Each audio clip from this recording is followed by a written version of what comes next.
ఈయన పవన్ కళ్యాణ్ ఈయన కొడుకు అయితే అది కూడా వారానికి 4 రోజులు ఉంటే గొప్ప సంగతి. పవన్ కళ్యాణ్ అయితే అసలు ఆయన ఎప్పుడు ఉంటాడో కూడా తెలియదు.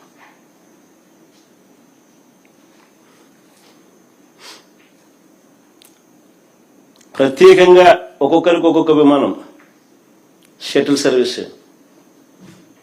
ఇవన్నీ వాస్తవాలు నేను చెప్పేటివి. ఏదైనా కానీ దుమ్మెత్తిపోయాలా అసెంబ్లీ అన్నది, అసెంబ్లీలో దుమ్మెత్తిపోయాలి అని ఒక ఆరాటంతో మమ్మల్ని తిడతారు తప్ప మేము అడిగే ప్రతి ప్రశ్న వాస్తవంగా లోతైన ప్రశ్నలు, ప్రతి ఒక్కరూ ఆలోచన చేయదగ్గ ప్రశ్నలు.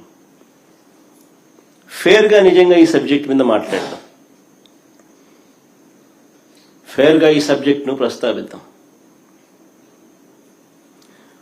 వైఎస్ఆర్సీపీ ఈ ప్రాంతానికే కాదు, రాష్ట్రంలో ఏ ప్రాంతానికి అప్పుడు ఇప్పుడు ఎప్పుడు వ్యతిరేకం కాదు అనే విషయం స్పష్టంగా మరొకసారి చెప్తా ఉన్నా.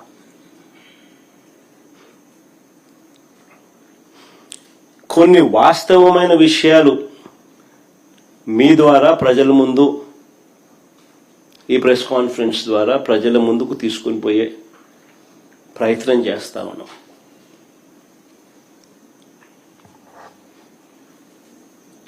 చంద్రబాబు నాయుడు గారు చెప్పిన లెక్కల ప్రకారమే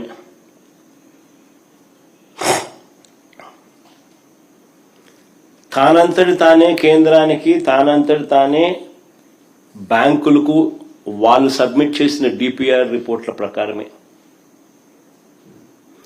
అమరావతి ప్రాంతంలో 1 ఎకరా డెవలప్ చేయాలంటే, డెవలప్ అంటే బిల్డింగులు కాదు, డెవలప్ అంటే కేవలం అక్కడ రోడ్లు, కరెంటు, డ్రైనేజు, నీటి సదుపాయాల కల్పనకు మాత్రమే. వీళ్ళ లెక్కల ప్రకారమే ఎకరాకు 2 కోట్ల రూపాయలు ఖర్చు అవుతుంది అని ఇచ్చిన వీళ్ళ లెక్కల ప్రకారమే 50,000 ఎకరాలకు అయ్యే ఖర్చు ఇంటూ 2 కోట్లు అంటే 1,00,000 కోట్ల రూపాయలు. మొదటి దశలో తీసుకున్న ఈ 50,000 ఎకరాలకి దిక్కు లేదనుకుంటే, మొదటి దశలో తీసుకున్న ఈ 50,000 ఎకరాలకే దీనికి అయ్యే 1,00,000 కోట్ల రూపాయలకు దిక్కు లేదు అని అనుకుంటే,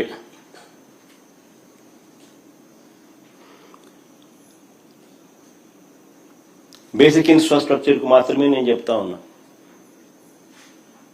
ఈ 50,000 ఎకరాలలో బేసిక్ ఇన్ఫ్రాస్ట్రక్చర్ మాత్రమే, రోడ్లు, డ్రైనేజీలు, కరెంటు,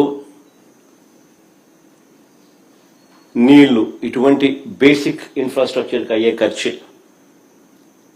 ఎకరాకు 2 కోట్ల చొప్పున 1,00,000 కోట్ల రూపాయలకు దిక్కు లేదనుకుంటే, రెండో దశలో మరో 50,000 ఎకరాలు తీసుకుంటానని చెప్తా ఉన్నాడు.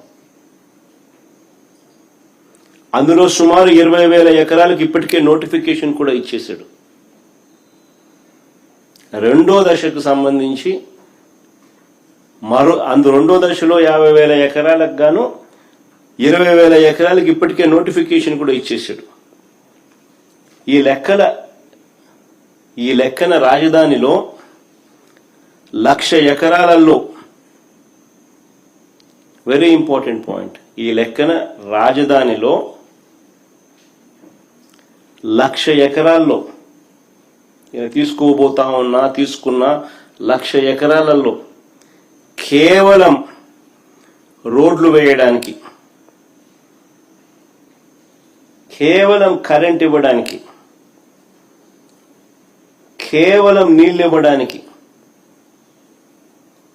కేవలం డ్రైనేజ్ కనెక్షన్లు ఇవ్వడానికి, ఇటువంటి బేసిక్ సదుపాయాలను కల్పించడానికి ఈ లెక్క ప్రకారమే, ఈయన ఇచ్చిన లెక్కల ప్రకారమే ఎకరాకు 2 కోట్ల రూపాయలు ఇంటూ 1,00,000 ఎకరాలు అంటే ఏకంగా 2,00,000 కోట్లు కావాలి.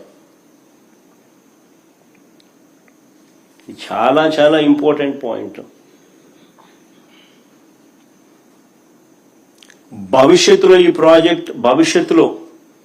ఈ ప్రాజెక్ట్ పూర్తయ్యేసరికి ఈ 2 లక్షల కోట్లు ఇంకా ఎంత పెరుగుతుందో చెప్పలేం, ఎన్ని సంవత్సరాలు పడుతుందో చెప్పలేం, ఎన్ని దశాబ్దాలు పడుతుందో చెప్పలేం.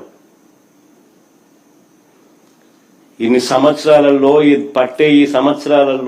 పట్టే ఈ దశాబ్దాల్లో ఈ 2 లక్షల కోట్లు కాస్త ఇంకా ఏ స్థాయికి పోతుందో కూడా చెప్పలేం. 2 లక్షలు 4 లక్షలు అవుతుందో, 4 లక్షలు 10 లక్షలు అవుతుందో, సమయం దశాబ్దాలను బట్టి డిసైడ్ అవుతుంది. మరి నేను అడుగుతా ఉన్నా, మరి 12 ఏళ్ల క్రితం మరి చంద్రబాబు నాయుడు అడుగుతాను, ఈ ఎకరాకు 2 కోట్లు అని చెప్పి ఏదైతే చంద్రబాబు నాయుడు చెప్తా ఉన్నాడో,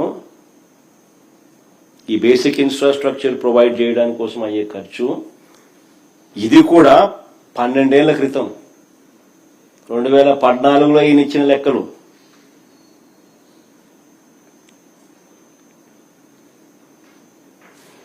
పన్నెండేళ్ల క్రితం లెక్కల ప్రకారమే 2 లక్షల కోట్లు పెట్టాల్సిన ఈ చంద్రబాబు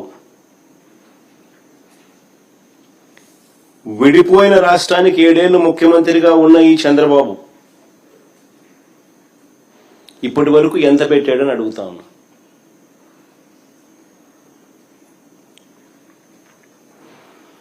రెండు 2014 నుంచి 19 మధ్యలో తొలి 5 ఏళ్లలో ఈయన పెట్టింది కేవలం 5,335 కోట్లు.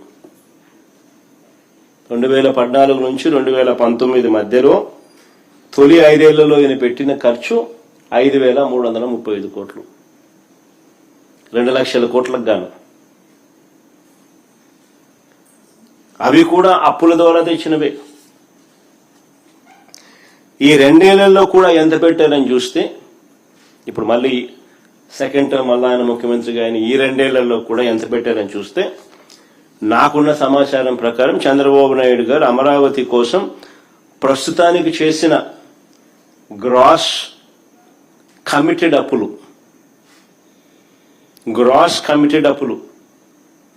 47,000 కోట్లలో ఇప్పటికే డ్రా చేసింది 13,000 కోట్లు. ఇందులో కూడా ఇక్కడ భలే ఆశ్చర్యమైన విషయం, ఇందులో కూడా మొబిలైజేషన్ అడ్వాన్సులుగా ఇచ్చింది 5,500 కోట్లు. 10% చేయడం, 8% తీసుకోవడం కమిషన్. అసలు ఇంతవరకు మా హయాంలో ఎప్పుడు మొబిలైజేషన్ అడ్వాన్స్ అనేది లేదు. పని చేస్తే బిల్లులు పెడితే ఇస్తాం.